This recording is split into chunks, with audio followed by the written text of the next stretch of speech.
तो भाइयों दुख होता है कि सरकार ने क्षत्रियों को 1 रुपया तो देना दूर, जो क्षत्रियों की विरासत है, और अगर क्षत्रियों के आगे कोई वंश नहीं चलता है या किसी वजह उनका मतलब कि बारिश कोई नहीं होता है तो वो ज़मीनें क्षत्रियों से छीनी जा रही हैं।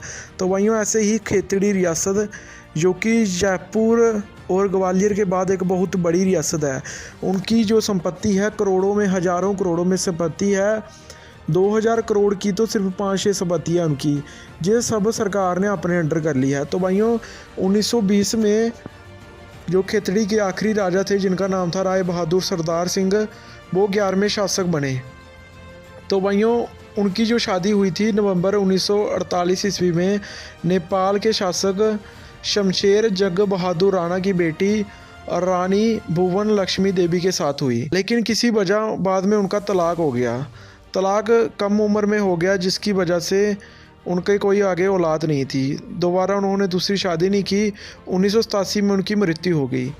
तो भाइयों देखिए कि मृत्यु के बाद जैसे ही उनकी मृत्यु हुई तो सरकार ने क्या किया कि उनकी संपत्तियों पर कब्जा कर लिया। उनकी मृत्यु हो गई तो आप उनके रिश्तेदारों को या किसी शेखावत सरदार को उनकी जो संपत्ति है वो लौटा दो। जिस पर जो हक है, इस जो हवेलियों महलों के लिए जो कुर्बानी दी है वो सभी क्षत्रियों ने दी है और उनके वंश का कोई भी बंदा उस पर क्लेम कर सकता है। तो मैं सभी भाइयों से कहना चाहूँगा कि हम अपनी संपत्ति सरकार को नहीं दे सकते। सरकार ने कौन कौन सी संपत्ति हड़पाई है?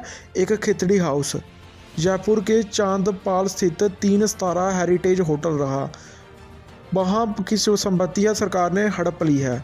जयपुर में 5 स्टार होटल, उसके बाद गोपालगढ़ किला जो कि खेतड़ी के एक पहाड़ में स्थित है, नया महल व पुराना महल सहित बहुत सारी इमारतें सरकार ने अपने कब्जे में कर ली है। उसके बाद सुख महल, ये भी पहाड़ी में स्थित बहुत ही आलीशान महल है, ये भी सरकार ने अपने कब्जे में कर लिया। उसके बाद जय निवास, ये भी खेतड़ी कस्बे में स्थित है, ये भी उनके कब्जे में है। उसके बाद अमर हाल, ये खेतड़ी में प्राइम लोकेशन में स्थित है, ये भी सरकार ने अपने कब्जे में कर लिया है। उसके बाद बागौर किला, इसकी कीमत 100 करोड़ से ज़्यादा मानी जाती है, इसे तो भारत सरकार ने अपने कब्जे में कर लिया है। अन्य संपत्तियां खेतड़ी में कार्यालयों के तौर पर इस्तेमाल की जा रही अन्य प्रॉपर्टी व भवन, इसको भी सरकार ने अपने कब्जे में कर लिया है। उसके अलावा उनकी दिल्ली, मुंबई और इंग्लैंड सहित बहुत सारी प्रॉपर्टियां हैं। सिर्फ अपनी कौम के लिए आवाज़ उठाते रहें, जो कि मेरे लिए सबसे पहले अपनी कौम है।